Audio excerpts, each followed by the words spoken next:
Bonjour à toi chers spectateurs, bienvenue dans cette petite pause musicale au cœur de la semaine des tops et des flops. Une petite pause qui vous est offerte par moi très vaguement, mais surtout par mon cher Guillaume. Guillaume donc à qui j'ai donné une liste assez conséquente de thèmes musicaux de cette année, je crois qu'il y en a 28 si je ne te dis pas de bêtises.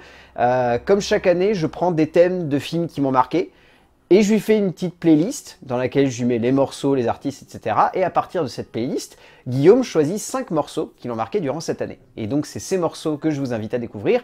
Donc je vais m'éclipser et je vais partir. Et je vous laisse découvrir son top 5 musical de l'année 2024. Alors donc pour mon top 5, j'ai mis en dernière place, même si ça veut pas vraiment dire grand chose pour moi, j'ai mis le Comte de Monte Cristo. Donc le thème qui s'appelle Le Trésor, entre parenthèses, reprise Adieu à Eugénie. Je l'ai mis en 5e place parce que, alors ça va pas être le thème de l'année pour être assez grossier. C'est une musique qui va vraiment se rapprocher de la musique symphonique, classique, mais qui voilà, ça va pas être révélateur de tous les thèmes de l'année 2024. Mais bon, je vais quand même voilà, un petit peu détailler en étant un peu plus concis qu'il y a 2 ans. Donc c'est une pièce qui dure à peu près 3 minutes. Donc c'est vraiment le temps idéal pour une scène, pour un thème en général. Ça va être, donc j'ai dit la reprise, parce qu'on va retrouver un thème qui est quand même proche de celui-ci en début de film. Et puis on va avoir une reprise en fait de ce thème qui va être un peu plus enrichi que le premier. Il va vraiment l'adapter pour accompagner la scène, donc les adieux à Eugénie.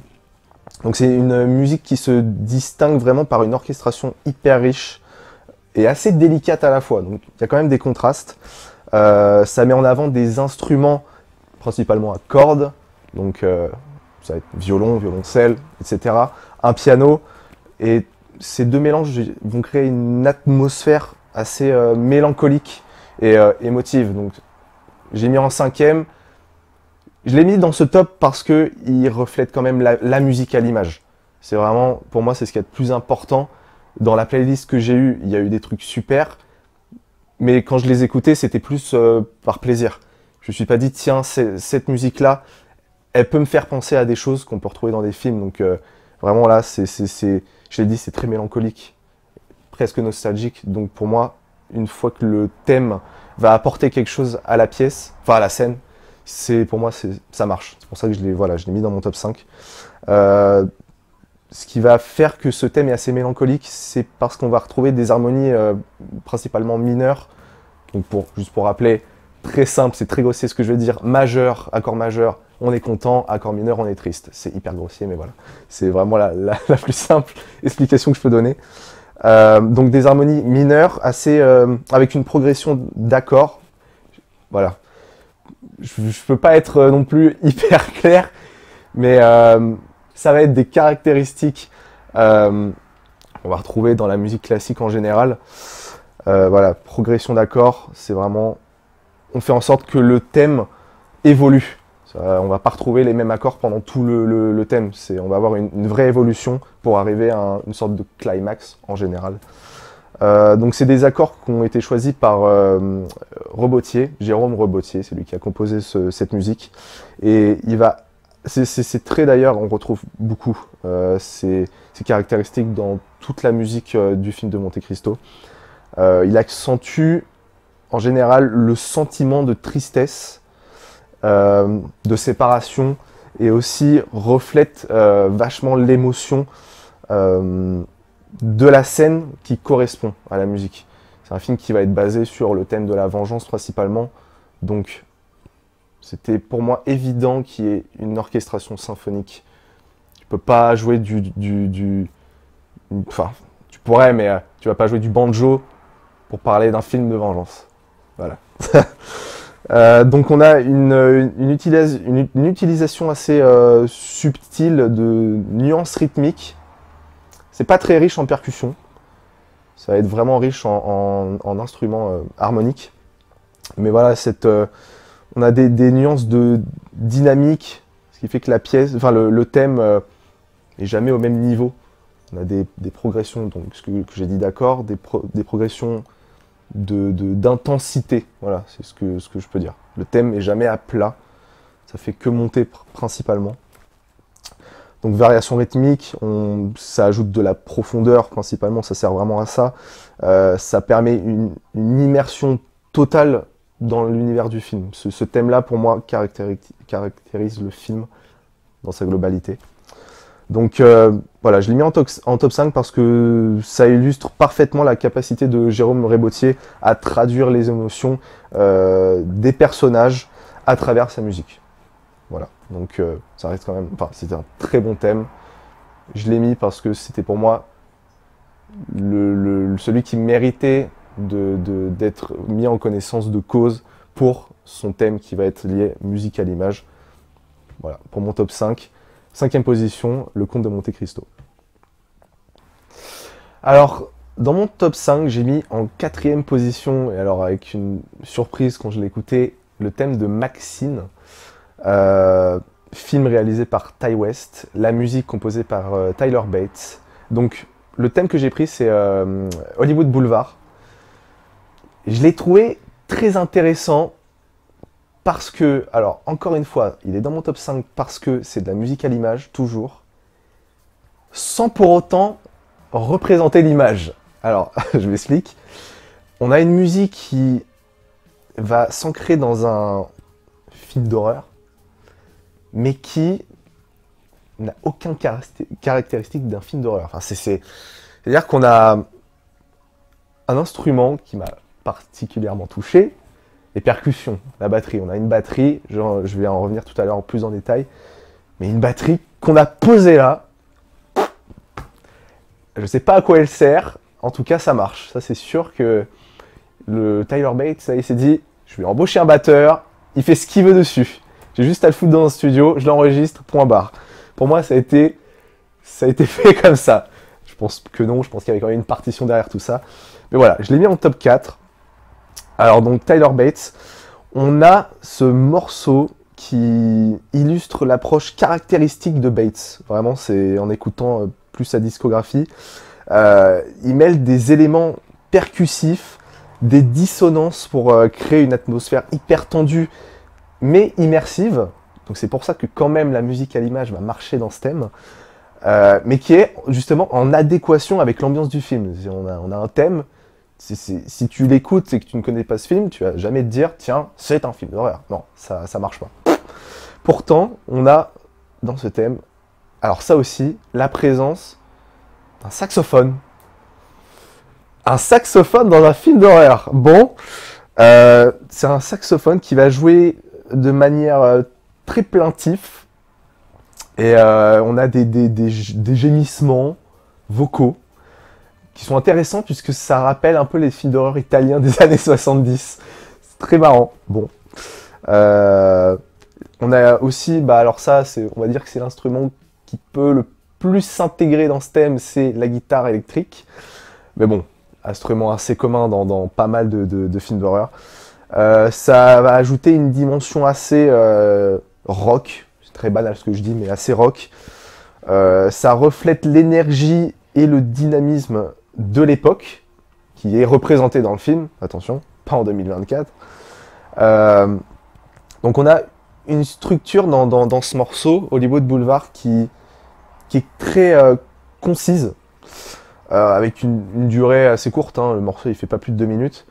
Mais du coup ça le permet de s'intégrer efficacement dans la narration cinématographique sans interrompre forcément le flux de l'histoire. Voilà. Donc voilà, on a une composition qui témoigne la capacité de Tyler Bates à nous surprendre encore une fois, à fusionner des influences, des styles. C'est hyper osé en fait comme thème, c'est ça qui m'a plu. Heureusement j'ai vu le film parce que sinon j'aurais été complètement largué je pense. Mais ouais, c'est cette ambiance très bizarre en fait. Mais c'est bien parce que justement ça se rapproche du film qui est quand même assez particulier. Donc le thème musical ne marche pas, mais les sonorités fonctionnent. C'est rare. C'est très très rare de réussir à faire quelque chose comme ça. C'est comme si une musique de rap va faire la première partie d'un concert un concert de symphonique. C'est des rapprochements qui n'ont rien à voir, mais qui pourtant fonctionnent. Donc c'est ce qui m'a plu, je pense. C'est le fait qu'il ait osé quelque chose, et puis aussi quelque chose qu'on n'a pas forcément l'habitude d'entendre. Vraiment ce côté percussion, cette batterie qui va changer de signature rythmique dans tout le morceau, qui va faire des pauses, qui va faire des rythmes saccadés, sans forcément suivre une ligne directrice. Bah c'est ça, c'est La La Land, c'est Damien Chazelle. Pour moi, les seules musiques où je peux retrouver ça, c'est du Damien Chazelle, c'est du Whiplash, c'est l'instrument qui est le principal, qui est forcément donc la batterie pour moi dans ce morceau. On le retrouve dans des films de Damien Chazelle. Après, c'était osé. Bon, moi, c'est ce que j'aime, en tout cas, dans ce quatrième position, en tout cas. C'est pour ça qu'il est vraiment en quatrième position. Sinon, je pense que si on avait enlevé cette batterie, il serait pas dans mon top, franchement. Donc, Tyler Bates, bien joué, j'ai envie de dire. Mais voilà, donc... on a un Tyler Bates qui a une capacité impressionnante. Il fusionne plein d'influences à la fois. On a des variétés musicales qui créent des ambiances sonores, qui s'intègrent parfaitement en tout cas dans le film, qui renforcent aussi l'impact émotionnel des scènes qui l'accompagnent. Donc voilà, je l'ai mis en quatrième position pour ce très bel instrument. Alors en troisième position, j'ai choisi de mettre une très belle musique. Que, par grande surprise, c'est pas des musiques que j'ai l'habitude de mettre dans ma playlist, mais je vais m'expliquer. J'ai choisi de mettre en troisième position Nazarene du film Le Livre de Clarence, qui a été réalisé par James Samuel, qui a également composé la musique. Donc déjà, c'est plutôt quelque chose d'intéressant. Premièrement, quand j'ai écouté ce morceau, je me suis dit, tiens, c'est Seal qui chante. C'est la même voix. Donc j'ai fait, tiens, c'est intéressant. Je savais pas qu'il avait fait une musique de film, surtout que je l'ai vu il y a pas longtemps faire une tournée. Et ben non, c'est pas lui. Ah bah dis donc. Ah, chapeau, hein, parce qu'alors là, c'est vraiment la même voix. Mais c'est bien, c'est une très bonne chose, parce que bon, avoir une voix qui ressemble à Seal, franchement, il y a pire dans la vie. Voilà. Donc, comme je l'ai dit, c'est simple, c'est une très belle musique. Et ce qui va marcher le plus dans cette musique, c'est le texte. Et ce texte-là, c'est lui qui va servir de musique à l'image. C'est pas forcément l'instrumentalisation, c'est le texte. Et pour une fois, on a du texte aussi, parce que dans la musique de film, c'est pas souvent le cas. En tout cas, là, c'est un thème qui fonctionne, un texte qui fonctionne, qui est très très beau, qui peut pas plaire à tout le monde forcément le contexte du texte, mais voilà. Donc je m'explique. On a une thématique dans ce thème très spirituel et presque qui parle de mythologie. Attention, c'est encore une fois, je suis un peu grossier. Donc le titre Nazarene qui fait forcément référence à Jésus de Nazareth, symbole de spiritualité, de sacrifice et de rédemption. C'est clairement un texte un peu plaintif, religieux. Donc on va avoir des connotations très gospel, du blues, de la soul. Donc ce choix de titre, ça donne une connotation sacrée et presque mystique à la chanson. Et c'est ce qui va vraiment faire évoluer le thème dans toute sa durée. On a une narration très introspective. Parce que la chanson en fait tout simplement explore des thèmes de lutte intérieure. Elle a parlé de la foi, de destin, de résilience, et forcément James Samuel a souvent incorporé des récits assez allégoriques dans ses créations, et Nazarene s'inscrit vraiment dans cette tradition en général. Donc on a une instrumentalisation assez simple, voilà, pas forcément original, hein. On va avoir une petite orchestration de cordes assez envoûtantes, des percussions. D'ailleurs, c'est à peu près tout ce qu'il y a. On a juste une sorte de petit synthé à la fin qui vient passer par là, vous dire bonjour, qui marche d'ailleurs. C'est osé dans une musique assez orchestrale, qui parle de spiritualité. Mettre un petit synthé électronique comme ça, c'est plutôt sympa, c'est osé. Moi j'aime bien, en tout cas. On a une musique assez rythmée, assez dynamique. La progression est assez lente quand même. Je dis que c'est dynamique, mais on a une progression qui est lente, mais intense à la fois, grâce à la vélocité de chaque instrument qui crée une tension assez émotionnelle. Et c'est l'émotion qui va faire marcher ce thème en fait. C'est hyper important que le texte soit au service de la musique. Si les instruments sont là et que le texte est juste en dessous, forcément, ça va créer une ambiguïté. Alors que là, on a un texte qui est là, et des instruments qui sont, alors pas ici, parce que là, ça fait vraiment niveau 0, mais qui est juste en dessous. Donc le texte va être porté, en fait, par tout ce qui se passe derrière. Donc c'est un texte en anglais, d'ailleurs, que je n'ai pas précisé, un texte en anglais. Et voilà, c'est ce qui fait que ça fonctionne.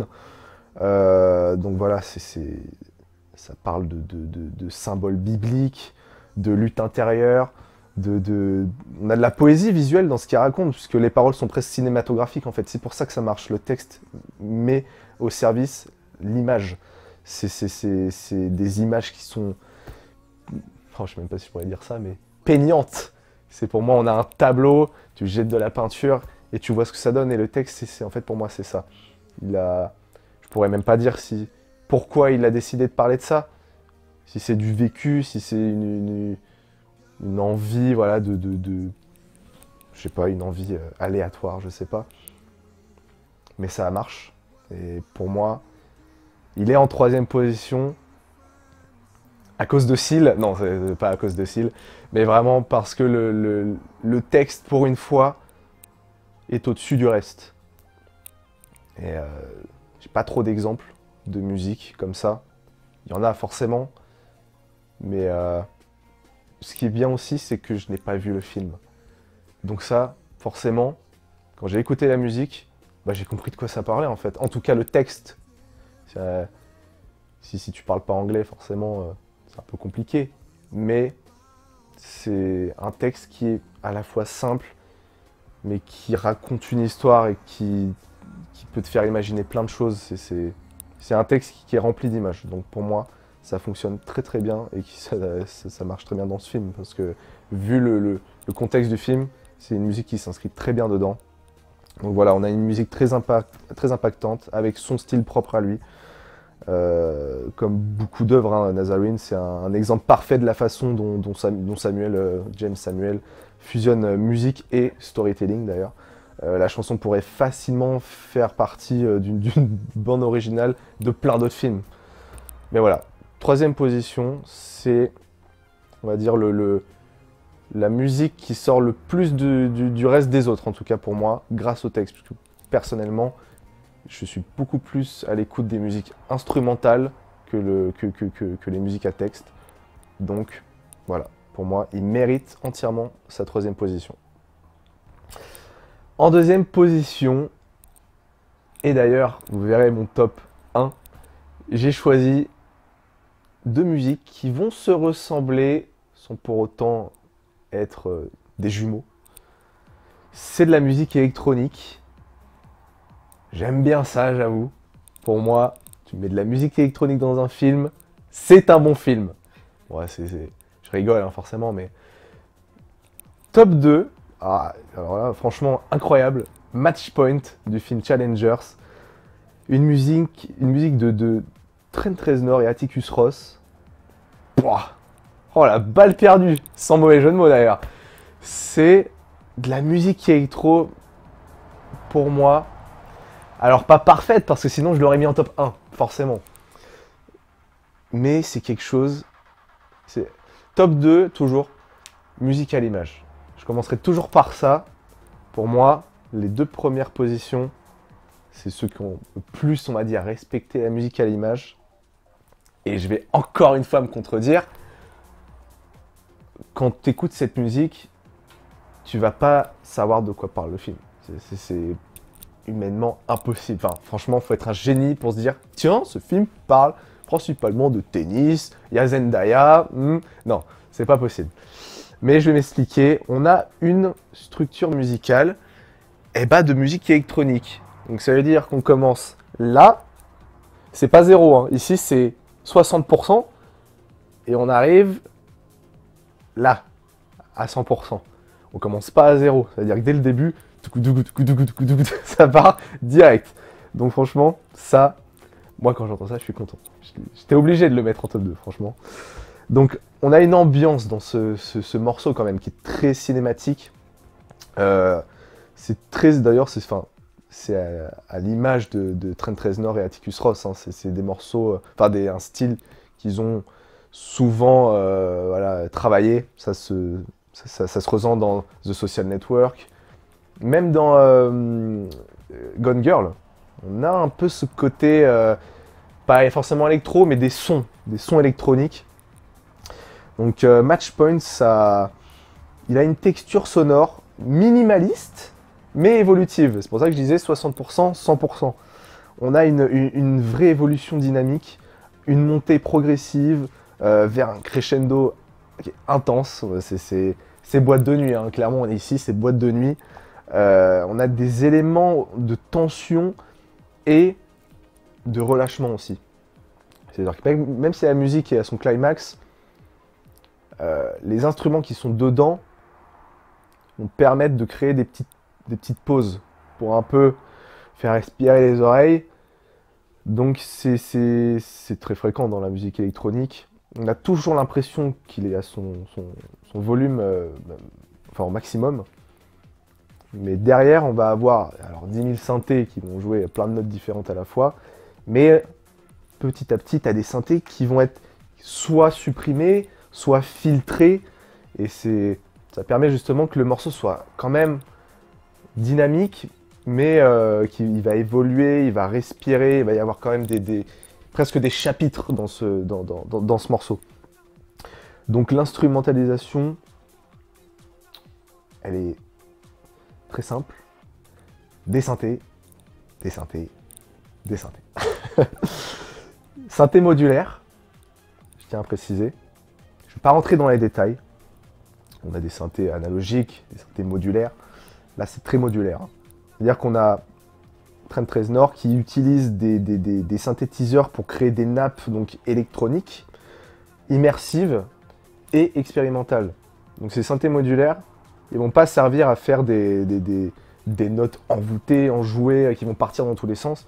C'est des nappes, donc des accords qui vont continuer d'être joués comme ça, et qui vont porter le morceau. On a derrière un instrument peu commun. Non, c'est pas vrai, c'est un piano. C'est juste un piano. Mais c'est un piano qui est sombre. C'est-à-dire que c'est un morceau qui est joué principalement en mineur, donc triste. Mais c'est un piano qui est sombre et hyper mélodieux. Un piano qui pourrait introduire une mélodie en fait très répétitive et hypnotique. En fait, c'est un morceau qui est très hypnotique. Tu bouges, hein, mais sous certaines conditions, à certaines heures de la nuit, tu pourrais partir dans un autre monde si tu as cette musique dans les oreilles. Donc, voilà. Ça marche très très bien hein, comme thème.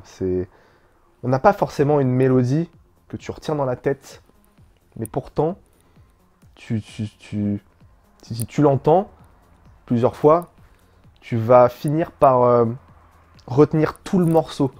C'est ça qui est fort. Tu vas pas juste retenir une musique, enfin une mélodie, un instrument. Tu vas réussir à retenir l'ambiance sonore du morceau. Et c'est...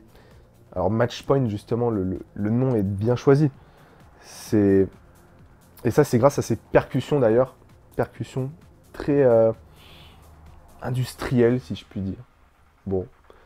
Qui vont peut-être le plus servir. C'est les percussions qui vont peut-être servir à retrouver ce côté musique à l'image.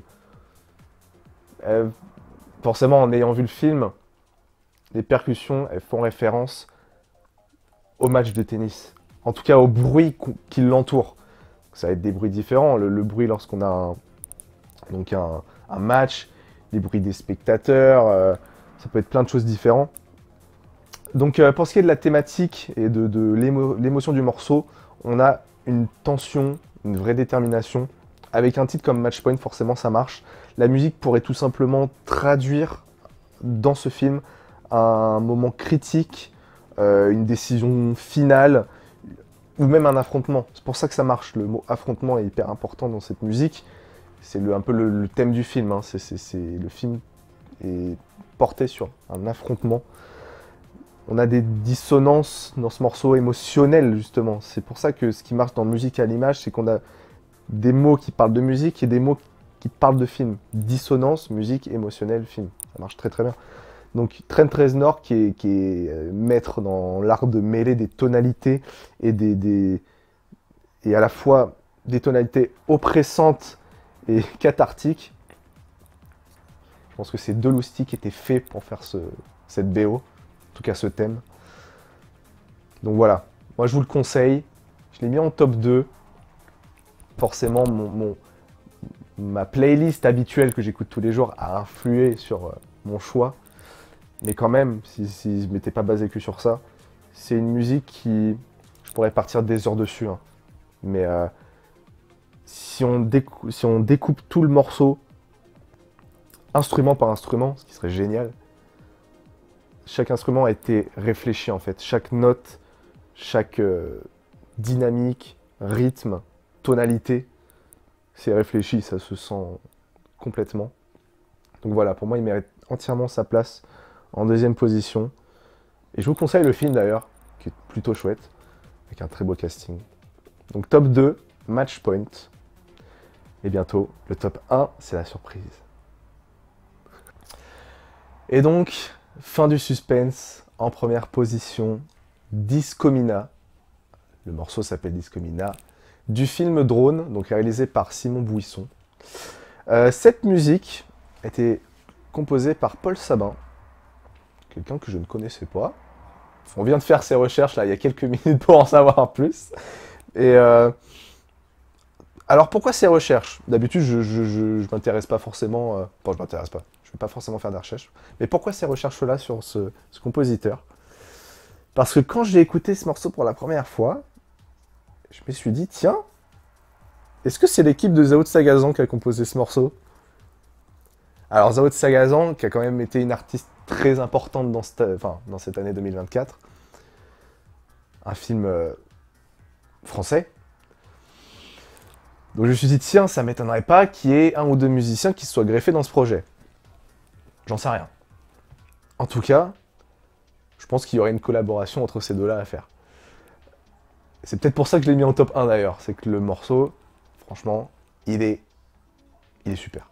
J'ai pas grand-chose à dire. Il marche du feu de Dieu. Je vais dire que je n'ai pas vu le film, encore une fois. Désolé.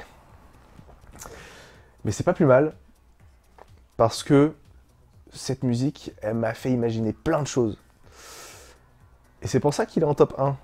C'est parce qu'il me plaît, mais parce qu'il m'a fait penser à plusieurs choses. On a... Alors, je vais m'expliquer assez rapidement, mais on a ce personnage Mina, on a un drone, et cette musique, elle est très électronique. Bon. Alors vous allez me dire, ah oui, mais c'est la même chose que ton top 2. Ouais, c'est un peu la même chose. Bon. Mais juste celui-là, il est mieux. Voilà, tout simplement. Non, c'est... On a ce Discomina qui se distingue par son rythme entraînant. Donc entraînant boîte de nuit, forcément on a envie de danser. On a des sonorités électroniques, encore une fois, qui va illustrer la vitalité et la modernité du personnage de Mina. Donc j'ai pas vu le film, mais j'ai quand même, voilà... je voulais savoir à quoi ressemblent les personnages, surtout. Donc j'ai regardé un peu les acteurs et actrices. Bon. On va dire que... En fait, il n'y a pas grand-chose à dire, c'est un morceau qui marche. C'est les percussions qui vont mettre, pour moi, attention, c'est toujours que mon avis, qui vont mettre en valeur tout ce thème. On a ces espèces de bruits industriels, métalliques. Je sais pas ce que c'est d'ailleurs. Je sais que Zao de Sagazon utilise ça en concert, elle a une espèce de plaque comme ça. Mais en tout cas, c'est quelque chose qu'on n'entend pas partout. J'aime aussi, du coup, l'originalité de ce morceau. On dirait que c'est presque trop facile aujourd'hui de faire de la musique électronique. Et pour autant, celui-là, c'est un vrai single pour moi. C'est-à-dire que on a des thèmes dans des films qui sont juste là au service d'une scène. Ce morceau est fait pour servir le film. Mais s'il n'y avait pas eu de film derrière, j'aurais vu Paul Sabin sortir ça sur son Spotify. Bah franchement, je dis oui, hein, je l'aurais ajouté dans ma playlist, qui est des films ou pas. Enfin, qui est film ou pas. Ça marche très très bien pour moi. Donc on a une structure assez dynamique. Pareil que le top 2, on a un morceau qui commence, alors pas à 60, allez, on va dire un petit 45, et qui finit sur un 500%. Ça, c'est... Et c'est l'évolution qui, justement, de ce morceau est bien construite. Parce que souvent, dans la musique électronique, on va se servir de la même chose, faire rentrer les instruments au même endroit. Donc, on va commencer par une percussion, enfin un kick, hein, une batterie. On va introduire la basse, le synthétiseur. Mais celui-là, il va bouger, il va supprimer des instruments au fil du morceau, en rajouter. On entend aussi des voix. Enfin, c'est une musique électronique très expérimentale. Mais pour moi, ça fait l'affaire, en fait. N'ayant pas vu le film, j'ai pu imaginer beaucoup de choses. Et pour moi, c'est ce qui marche le mieux, en tout cas. Si tu fais de la musique de film, faut que toi-même, tu ressentes quelque chose. La musique, en général, elle sert à créer une émotion. Et la musique à l'image, ça va créer une émotion visuelle, pas forcément un ressenti. Tu vas t'imaginer plein de choses, que ça soit des souvenirs, t'inventer des choses. Et si tu ressens cette chose-là, la musique du film, pour moi, c'est ce qui marche le mieux. Donc,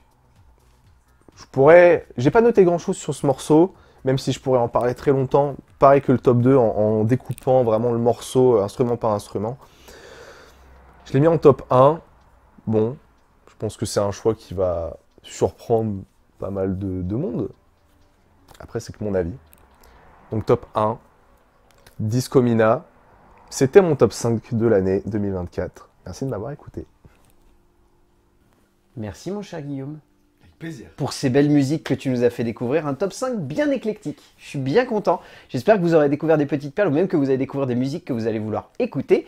N'oubliez pas, il y a eu toutes les références qui ont été mises à chaque fois devant chaque thème musicaux. Donc si vous voulez aller les checker, vous pouvez. Je crois que les 3/4 ils sont dispo sur YouTube. J'espère qu'on te retrouvera l'année prochaine, mon cher, pour refaire un top musical. Moi, je vais continuer à te faire des belles playlists, ça c'est clair et net. Et d'ici là, on se retrouve demain pour aborder du pas fun, mais du drôle, puisque demain, ça sera les 10 pires films de l'année 2024 selon moi. Donc je vous dis à demain pour parler du pire. Je te dis à bientôt cette année, mon cher Guillaume, parce que j'espère qu'on va faire des vidéos ensemble. Et ben, vivement demain pour continuer cette semaine de top et de flop. Youpi!